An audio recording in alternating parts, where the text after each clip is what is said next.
The stars had always called to humanity.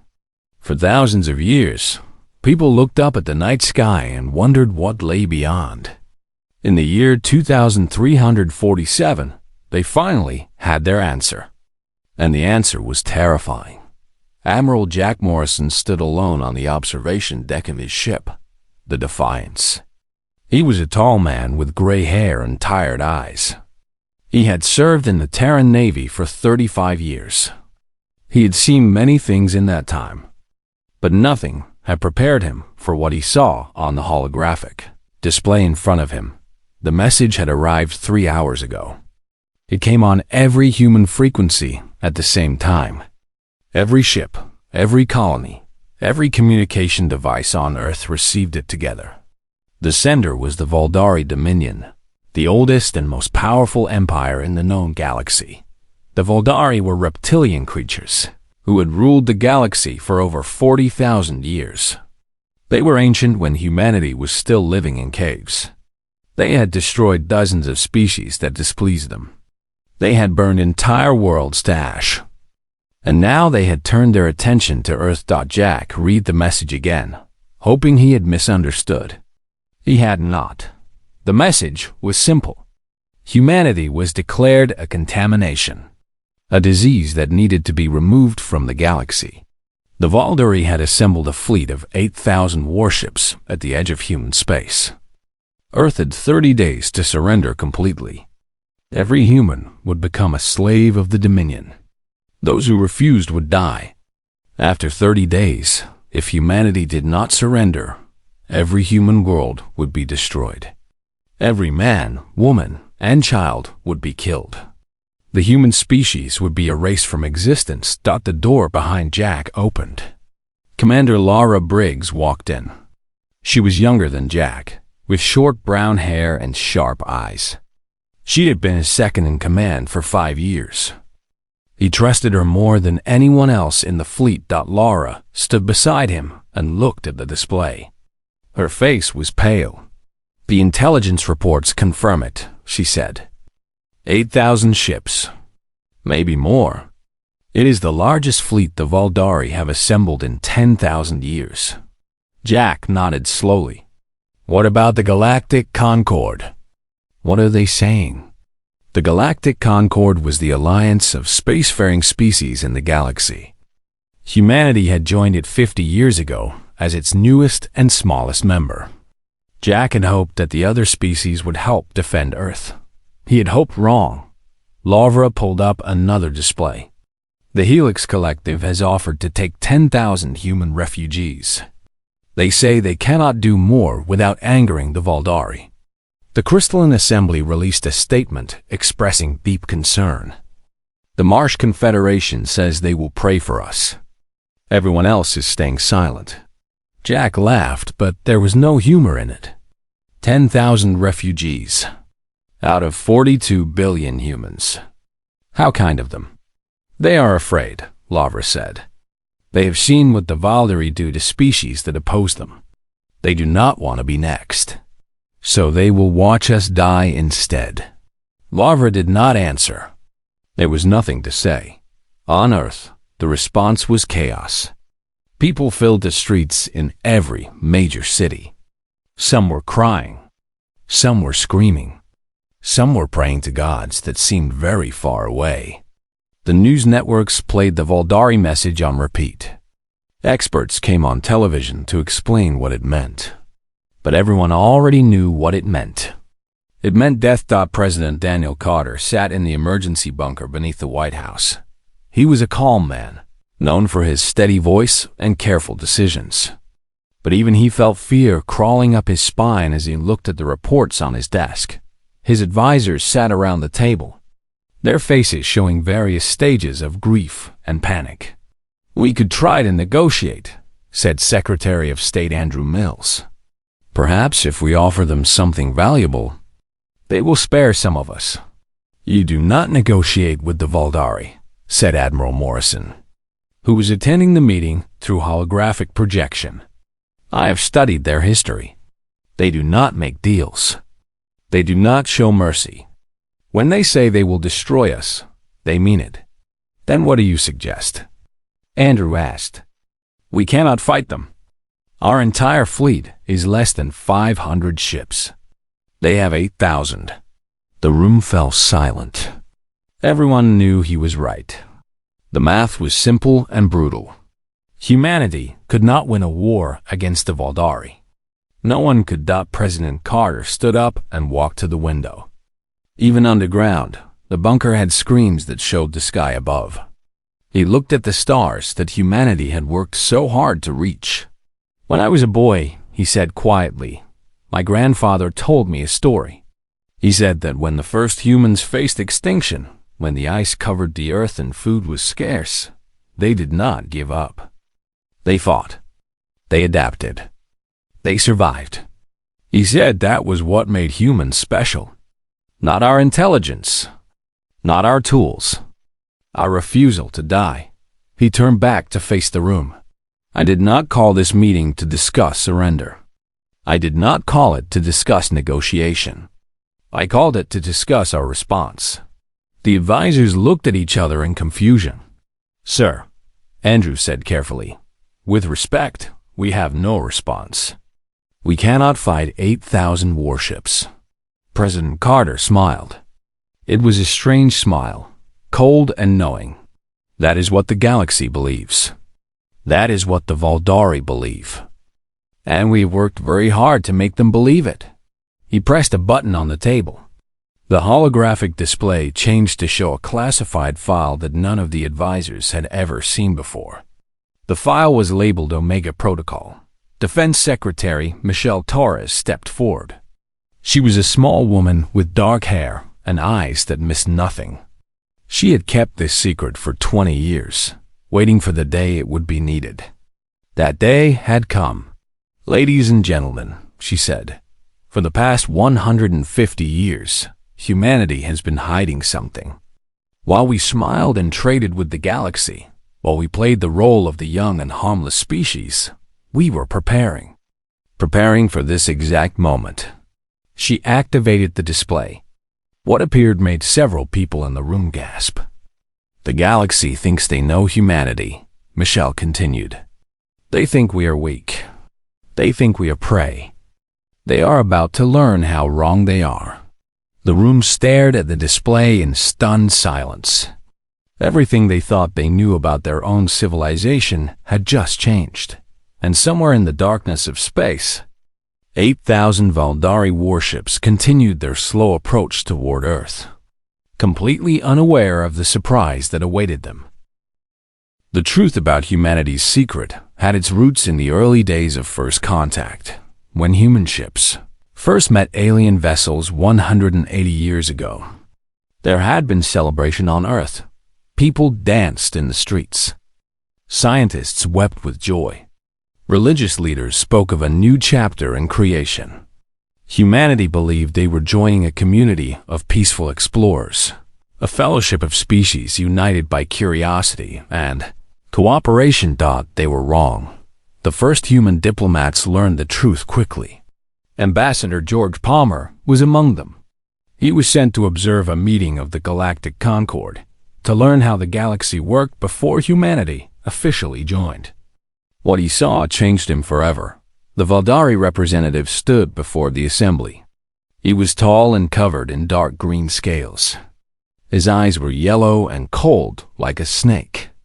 He spoke about a species called the Kethrani, who had apparently broken some minor trade agreement. George watched in horror as the Valdari announced that the Kethrani homeworld had been sterilized.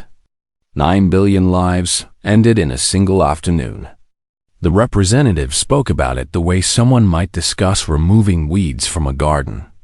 There was no anger in his voice, no regret, just cold, simple fact. The other species in the chamber said nothing. Some looked away. Others nodded as if this was normal, because for them it was normal. This was how the galaxy worked. The Valdari ruled. Everyone else obeyed. Those who did not obey were destroyed. George returned to Earth and made his report. The celebration stopped. The joy turned to fear, and the fear turned to determination. Humanity made a choice that day. They would smile at the galaxy. They would trade and cooperate and play the role of the friendly young species. But in secret, they would prepare. They would build weapons. They would develop technology.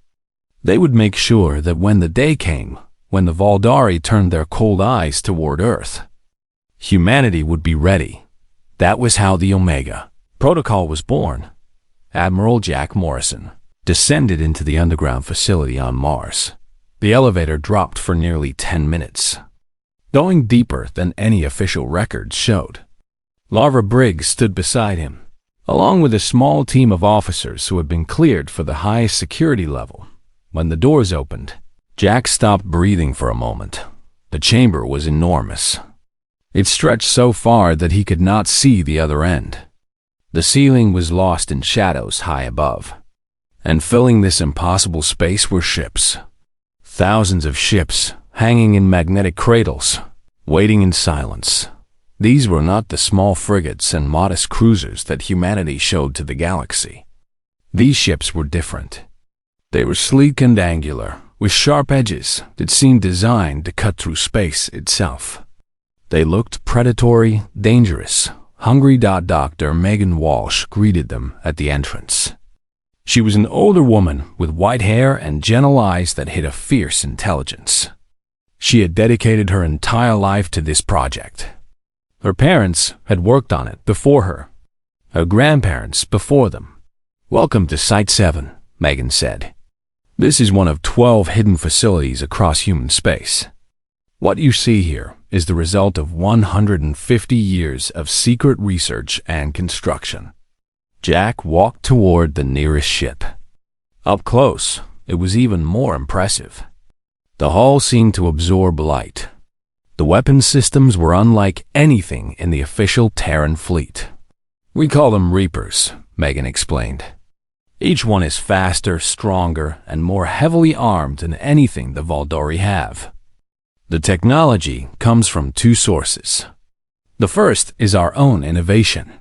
Human scientists working in secret, free from the restrictions we show the galaxy.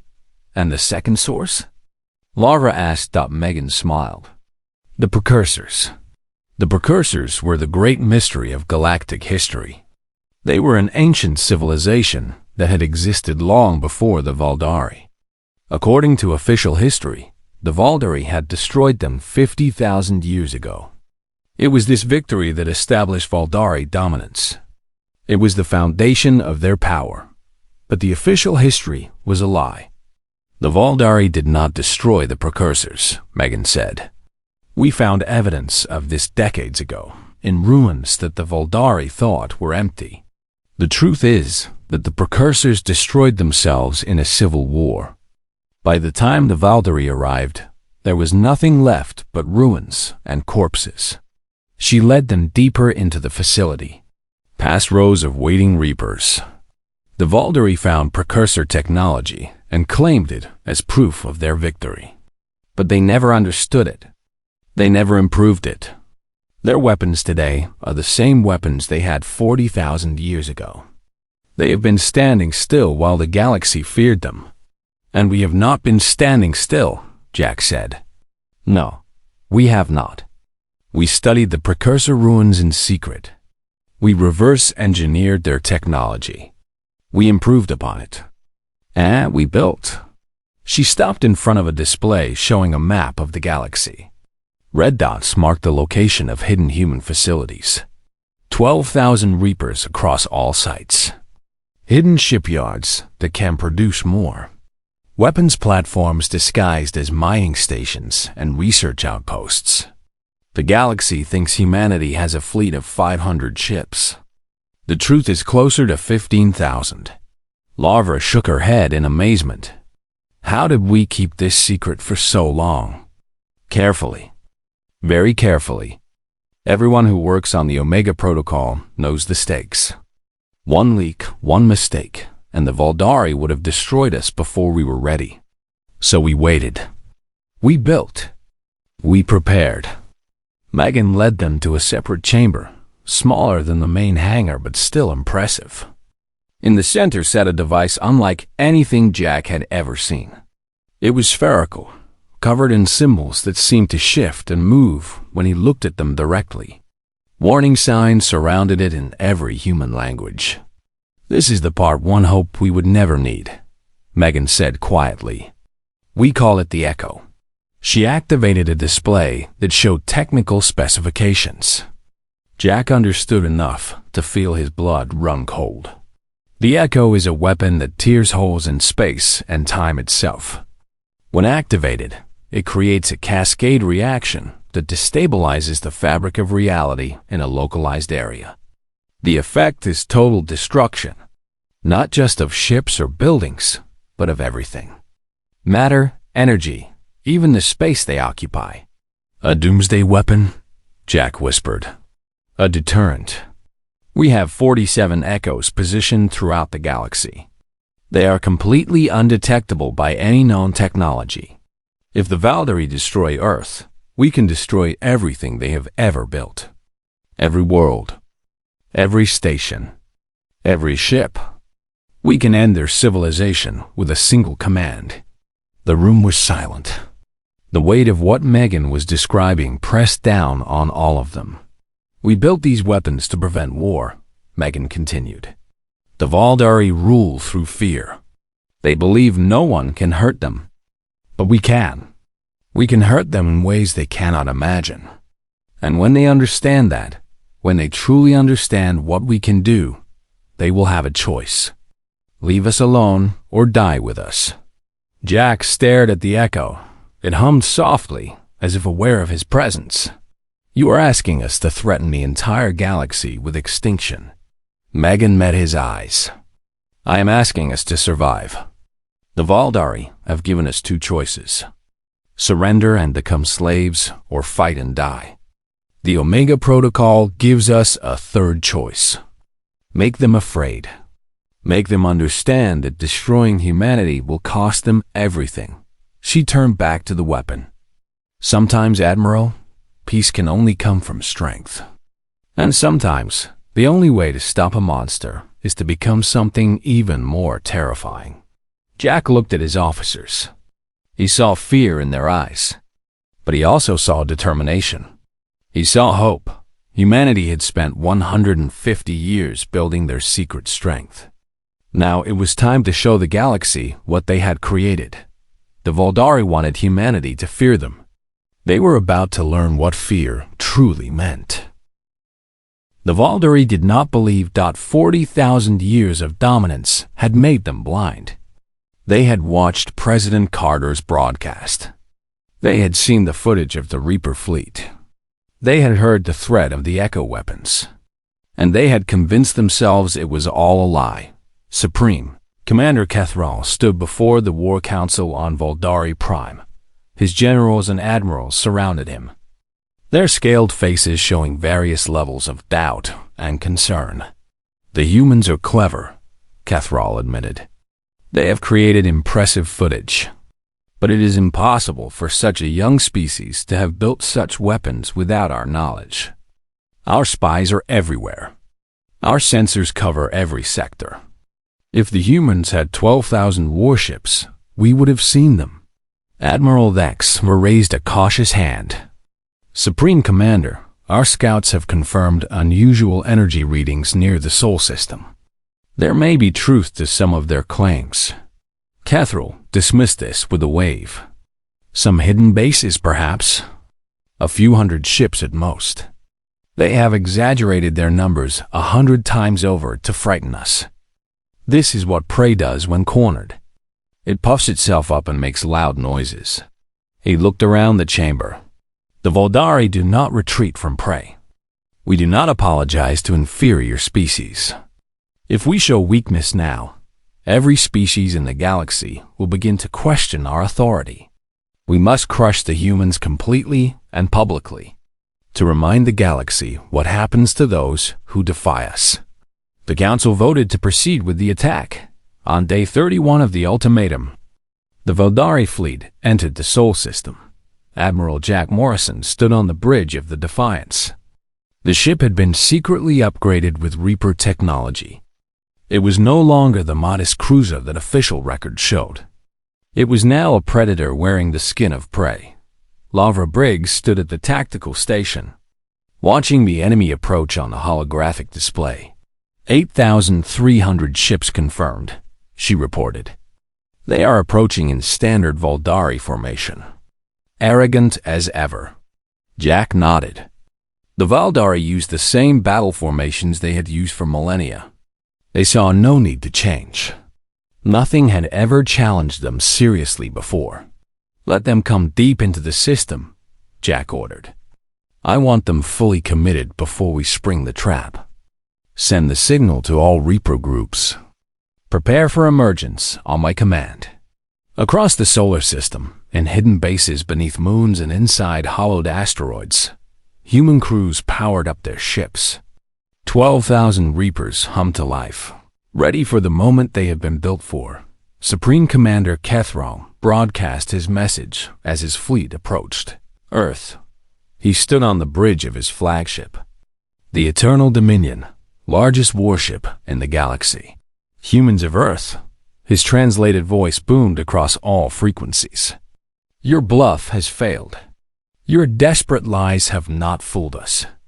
Now you will learn what happens to species that defy the Valdari. Your world will burn. Your colonies will be sterilized. Your species will be erased from history. Jack smiled grimly at the transmission. He really believes it. He has never been wrong before, Lavra said. This will be educational for him. Jack keyed the fleet-wide channel. All ships, this is Admiral Morrison. Open the gates. Across the solar system, hidden platforms activated. Wormhole generators, technology far beyond what the galaxy thought humans possessed, tore holes in space itself. And from those holes came the Reaper fleet.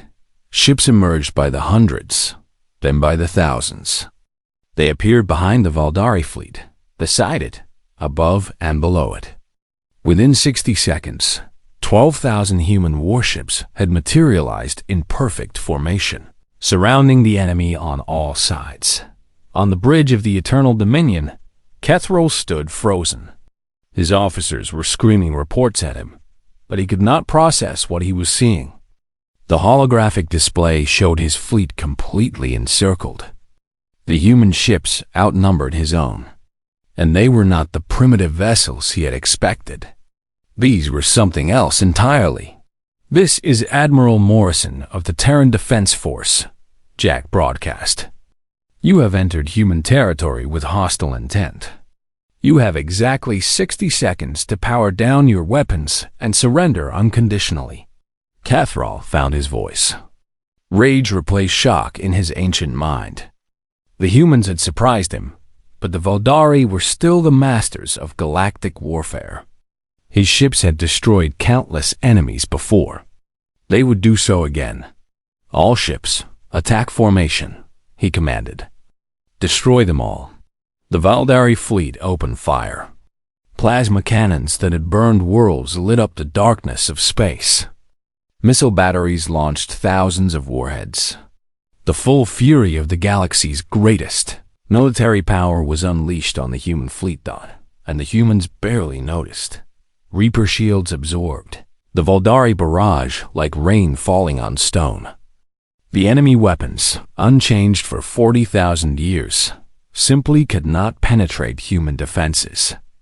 Kethral watched in disbelief as his fleet's attack had almost no effect. Return fire, Jack ordered calmly. Prioritize their command ships. The Reapers responded. Their weapons were not based on plasma or missiles. They fired beams of energy that cut through Valdari armor like paper. Human targeting systems, guided by artificial intelligence, struck with surgical precision. Every shot hit exactly where it would cause maximum damage. In the first 10 minutes, 500 Valdari ships were destroyed. Kethral screamed orders at his officers. He commanded different formations, different tactics, different approaches. Nothing worked. The humans anticipated every move. Their ships were faster, more maneuverable, more deadly. They fought with a coordination that seemed impossible. Admiral Vex's ship exploded in a brilliant flash. A moment later, General Vex Steele's cruiser followed.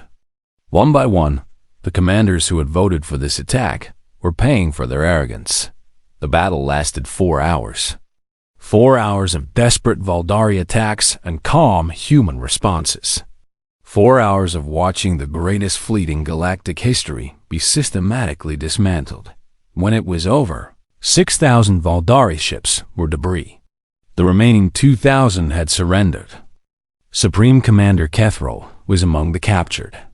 Found hiding in an escape pod after his flagship was destroyed, Jack Morrison stood on the bridge of the Defiance, surrounded by the wreckage of the enemy fleet. He felt no joy, only exhaustion and a grim determination. "Send word to Earth," he said. "The solar system is secure, but the war is not over." He was right. The Valdari had colonies and fleets throughout the galaxy. Destroying one armada was not enough. Humanity needed to break the Dominion's will to fight. Over the next several weeks, human task forces struck at Valdari installations across 40 star systems. They moved faster than the enemy could react.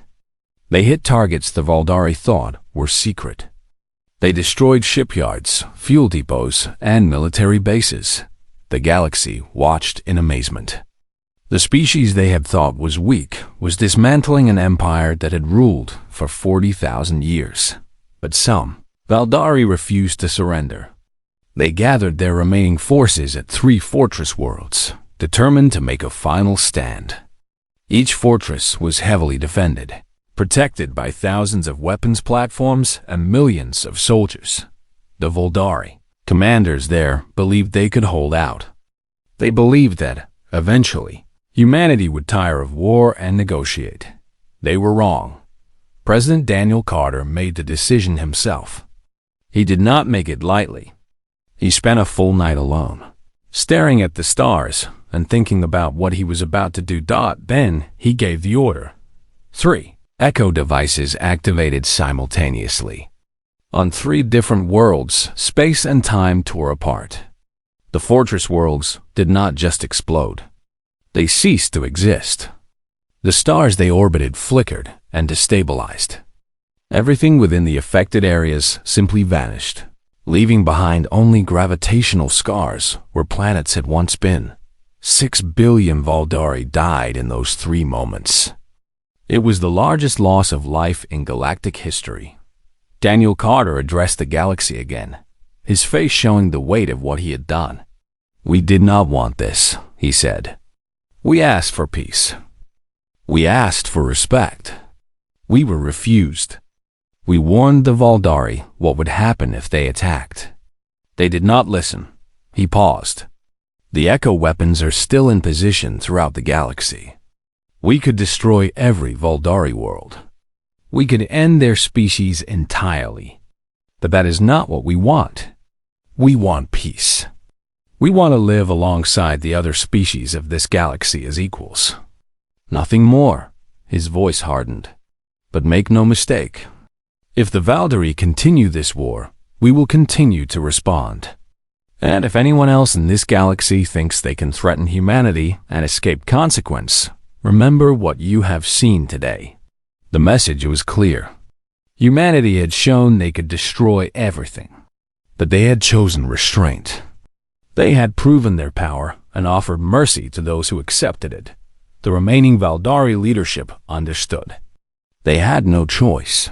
On day 97 of the war, the Valdari Dominion surrendered unconditionally. The war was over, but the galaxy would never be the same. Supreme Commander Kethro stood in chains before a tribunal on Earth. The courtroom was filled with representatives from dozens of species. Some had been victims of the Valdari for centuries. Others had simply watched in silence while the Dominion terrorized the galaxy. All of them had come to see justice. Kethro looked smaller than he had in his broadcasts. Without his fleet, without his power, he was just an old reptile facing the consequences of 3,000 years of cruelty. The charges were read aloud. Genocide against 17 species. The destruction of 42 inhabited worlds. The enslavement of billions. The list went on for nearly an hour. Kethril offered no defense. He showed no remorse. When asked if he had anything to say, he simply stared at the human judge with contempt. "You think you have won," he said, "but you have only changed masters. In 1,000 years, humanity will be just like us. Power corrupts all species eventually." The judge, a calm woman named Patricia Cole, looked at him for a long moment. "Perhaps," she said, "but today is not 1,000 years from now. Today is about what you did, not what we might become." The sentence was death. Kethril was executed on the steps of his own palace on Valdari Prime, broadcast across the galaxy for all to see. It was not pretty. It was not dignified. But it was justice of a kind that the galaxy had not seen in 40,000 years. The Valdari Dominion was formally dissolved. Their territories were divided among the species they had conquered and oppressed. Their military was disbanded permanently. The remaining Valdari were allowed to live, but they would never again hold power over others. Some said humanity was too merciful. Some said they were not merciful enough. The truth was somewhere in between. In the Great Hall of the Galactic Concord, Ambassador Derek Hayes addressed the assembly. He was a tall man with kind eyes and a voice that carried well.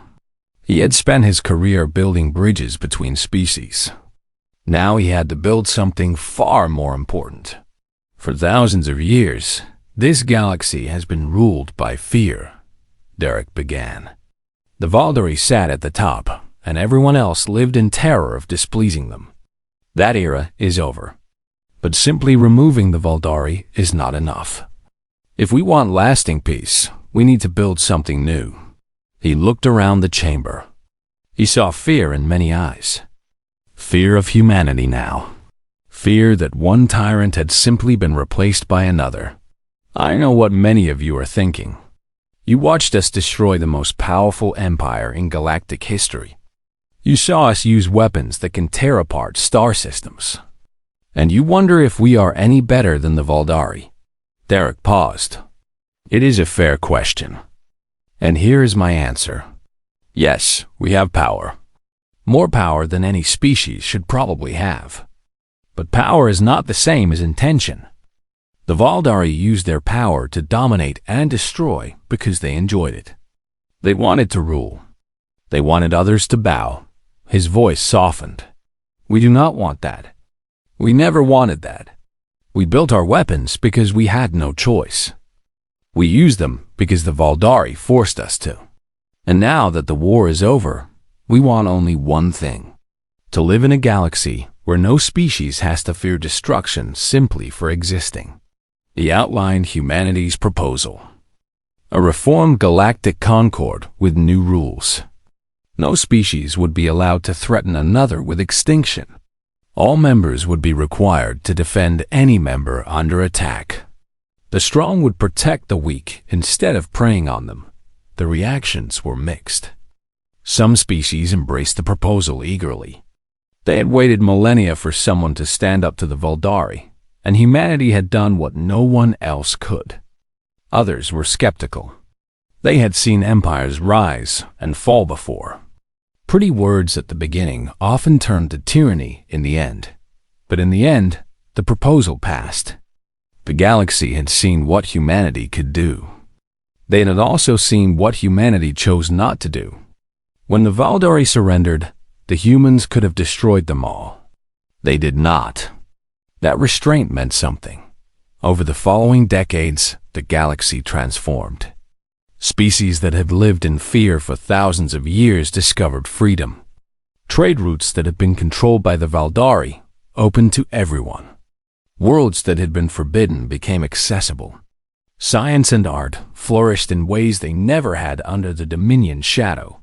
Humanity remained powerful, but they used their power carefully. They kept their Reaper fleet, but reduced its size. They maintained the Echo weapons, but made clear they would only be used as a last resort against existential threats. They took their place among the galactic community not as conquerors, but as guardians. Not everyone was happy with the new order. Some species resented humanity's rise. Some believed the humans were simply biding their time before revealing their true nature. Old prejudices died hard, but for most of the galaxy, the change was welcome. For the first time in 40,000 years, people could look at the stars without fear. Admiral Jack Morrison retired 5 years after the war. He had served his species well, but the fighting had taken its toll. He was tired in a way that sleep could not fix. He bought a small house in the mountains of Colorado, far from the cities and the politics and the endless debates about humanity's role in the galaxy. He spent his days reading and gardening and watching the sky. Lara Briggs visited him often. She had been promoted to admiral herself and now commanded the defense fleet. But she made time for her old friend. One evening, they sat on his porch watching the sunset. The sky turned orange and pink and purple, colors that seemed impossible. "Do you think we did the right thing?" Jack asked.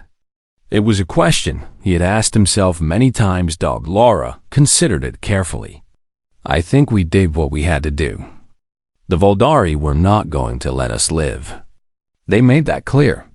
We could surrender and die slowly, or we could fight and maybe survive. We chose to fight. But the echo weapons. 6 billion lives." Lara was silent for a moment. "I know.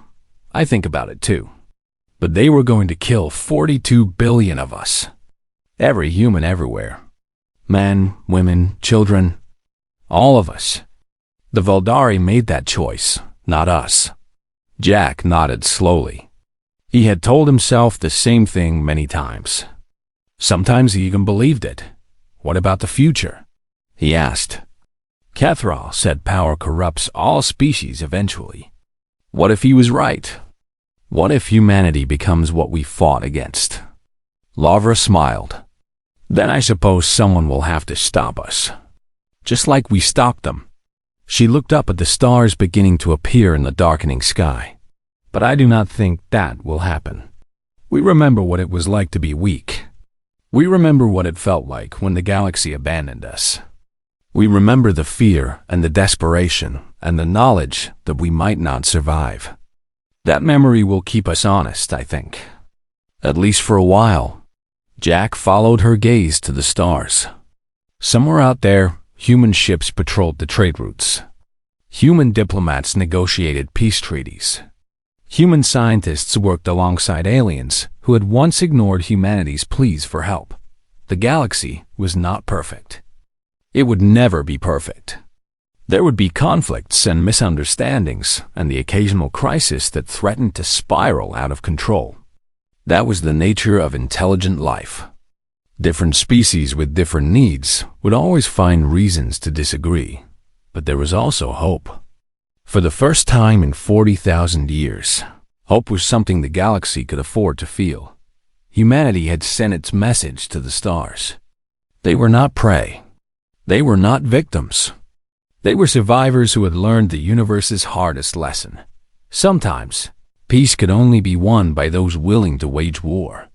Sometimes, the only way to stop a bully was to show them what happened when they picked the wrong target. And sometimes, the youngest species in the galaxy turned out to be the most dangerous of all. Jack watched the stars twinkle in the growing darkness. Somewhere out there, the future was being written.